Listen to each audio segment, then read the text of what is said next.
Deuteronomy 21. Atonement for unsolved murders. If in the land that the Lord your God is giving you to possess someone is found slain, lying in the open country, and it is not known who killed him, then your elders and your judges shall come out, and they shall measure the distance to the surrounding cities. And the elders of the city that is nearest to the slain man shall take a heifer that has never been worked and that has not pulled in a yoke. And the elders of that city shall bring the heifer down to a valley with running water, which is neither plowed nor sown, and shall break the heifer's neck there in the valley.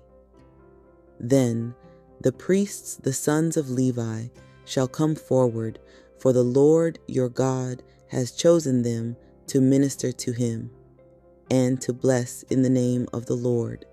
And by their word every dispute and every assault shall be settled. And all the elders of that city nearest to the slain man shall wash their hands over the heifer whose neck was broken in the valley, and they shall testify, Our hands did not shed this blood, nor did our eyes see it shed. Accept atonement, O Lord, for your people Israel, whom you have redeemed, and do not set the guilt of innocent blood in the midst of your people Israel, so that their blood guilt be atoned for. So you shall purge the guilt of innocent blood from your midst when you do what is right in the sight of the Lord, marrying female captives.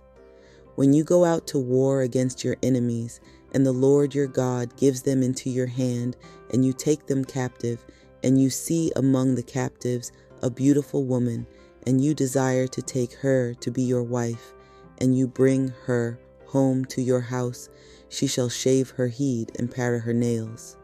And she shall take off the clothes in which she was captured, and shall remain in your house in lament, her father and her mother a full month. After that, you may go in to her and be her husband, and she shall be your wife. But if you no longer delight in her, you shall let her go where she wants. But you shall not sell her for money, nor shall you treat her as a slave, since you have humiliated her. Inheritance rights of the firstborn. If a man has 2 wives, the one loved and the other unloved, and both the loved and the unloved have borne him children, and if the firstborn son belongs to the unloved, then on the day when he assigns his possessions as an inheritance to his sons, he may not treat the son of the loved as the firstborn in preference to the son of the unloved, who is the firstborn, but he shall acknowledge the firstborn, the son of the unloved, by giving him a double portion of all that he has, for he is the first fruits of his strength. The right of the firstborn is his. A rebellious son. If a man has a stubborn and rebellious son who will not obey the voice of his father or the voice of his mother, and, though they discipline him, will not listen to them, then his father and his mother shall take hold of him and bring him out to the elders of his city at the gate of the place where he lives. And they shall say to the elders of his city, This our son is stubborn and rebellious. He will not obey our voice. He is a glutton and a drunkard. Then all the men of the city shall stone him to death with stones. So you shall purge the evil from your midst, and all Israel shall hear and fear. A man hangeth on a tree is cursed. And if a man has committed a crime punishable by death, and he is put to death, and you hang him on a tree, his body shall not remain all night on the tree, but you shall bury him the same day, for a hanged man is cursed by God. You shall not defile your land that the Lord your God is giving you for an inheritance. Deuteronomy 22, various laws. You shall not see your brother's ox or his sheep going astray and ignore them. You shall take them back to your brother, and if he does not live near you and you do not know who he is, you shall bring it home to your house, and it shall stay with you until your brother seeks it. Then you shall restore it to him. And you shall do the same with his donkey, or with his garment, or with any lost thing of your brother's, which he loses and you find. You may not ignore it. You shall not see your brother's donkey or his ox fallen down by the way, and ignore them. You shall help him to lift them up again. A woman shall not wear a man's garment, nor shall a man put on a woman's cloak, for whoever does these things is an abomination to the Lord your God.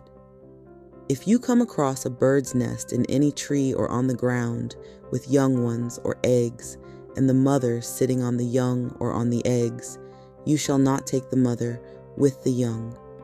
You shall let the mother go, but the young you may take for yourself, that it may go well with you, and that you may live long. When you build a new house, you shall make a parapet for your roof, that you may not bring the guilt of blood upon your house, if anyone should fall from it. You shall not sow your vineyard with two kinds of seed, lest the whole yield be forfeited, the crop that you have sown, and the yield of the vineyard. You shall not plow with an ox and a donkey together. You shall not wear cloth of wool and linen mixed together. You shall make yourself tassels on the four corners of the garment with which you cover yourself. Laws concerning sexual immorality. If any man takes a wife and goes into her and then hates her and accuses her of misconduct and brings a bad name upon her, saying, I took this woman, and when I came near her, I did not find in her evidence of virginity, then the father of the young woman and her mother shall take and bring out the evidence of her virginity to the elders of the city in the gate. And the father of the young woman shall say to the elders, I gave my daughter to this man to marry, and he hates her. And behold, he has accused her of misconduct, saying, I did not find in your daughter evidence of virginity. And yet this is the evidence of my daughter's virginity. And they shall spread the cloak before the elders of the city. Then the elders of that city shall take the man and whip him, and they shall fine him 100 shekels of silver, and give them to the father of the young woman, because he has brought a bad name upon a virgin of Israel. And she shall be his wife. He may not divorce her all his days.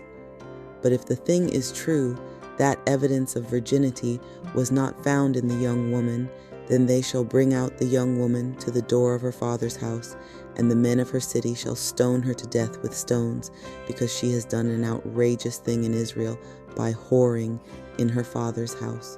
So you shall purge the evil from your midst. If a man is found lying with the wife of another man, both of them shall die, the man who lay with the woman and the woman. So you shall purge the evil from Israel. If there is a betrothed virgin, and a man meets her in the city and lies with her, then you shall bring them both out to the gate of that city, and you shall stone them to death with stones. The young woman, because she did not cry for help, though she was in the city, and the man, because he violated his neighbor's wife. So you shall purge the evil from your midst. But if in the open country a man meets a young woman who is betrothed, and the man seizes her and lies with her, then only the man who lay with her shall die. But you shall do nothing to the young woman. She has committed no offense punishable by death. For this case is like that of a man attacking and murdering his neighbor because he met her in the open country, and though the betrothed young woman cried for help, there was no one to rescue her.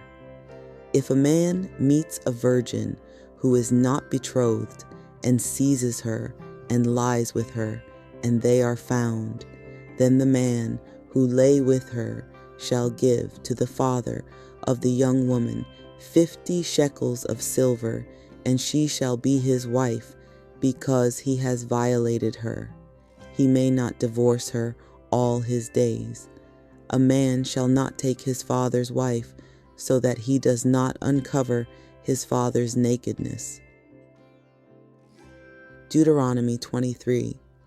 Those excluded from the assembly. No one whose testicles are crushed or whose male organ is cut off shall enter the assembly of the Lord. No one born of a forbidden union may enter the assembly of the Lord. Even to the 10th generation, none of his descendants may enter the assembly of the Lord. No Ammonite or Moabite may enter the assembly of the Lord. Even to the 10th generation, none of them may enter the assembly of the Lord forever, because they did not meet you with bread and with water on the way when you came out of Egypt, and because they hired against you Balaam the son of Beor from Pethor of Mesopotamia to curse you. But the Lord your God would not listen to Balaam. Instead, the Lord your God turned the curse into a blessing for you, because the Lord your God loved you. You shall not seek their peace or their prosperity all your days forever. You shall not abhor an Edomite, for he is your brother. You shall not abhor an Egyptian, because you were a sojourner in his land. Children born to them in the 3rd generation may enter the assembly of the Lord. Uncleanness in the camp. When you are encamped against your enemies, then you shall keep yourself from every evil thing. If any man among you becomes unclean because of a nocturnal emission, then he shall go outside the camp. He shall not come inside the camp. But when evening comes, he shall bathe himself in water, and as the sun sets, he may come inside the camp. You shall have a place outside the camp, and you shall go out to it. And you shall have a trowel with your tools, and when you sit down outside, you shall dig a hole with it and turn back and cover up your excrement. Because the Lord your God walks in the midst of your camp to deliver you and to give up your enemies before you, therefore your camp must be holy, so that he may not see anything indecent among you and turn away from you. Miscellaneous laws. You shall not give up to his master a slave who has escaped from his master to you. He shall dwell with you in your midst, in the place that he shall choose, within one of your towns, wherever it suits him. You shall not wrong him. None of the daughters of Israel shall be a cult prostitute, and none of the sons of Israel shall be a cult prostitute. You shall not bring the fee of a prostitute or the wages of a dog into the house of the Lord your God in payment for any vow, for both of these are an abomination to the Lord your God. You shall not charge interest on loans to your brother, interest on money, interest on food, interest on anything that is lent for interest. You may charge a foreigner interest, but you may not charge your brother interest, that the Lord your God may bless you in all that you undertake in the land that you are entering to take possession of it. If you make a vow to the Lord your God, you shall not delay fulfilling it, for the Lord your God will surely require it of you, and you will be guilty of sin. But if you refrain from vowing, you will not be guilty of sin.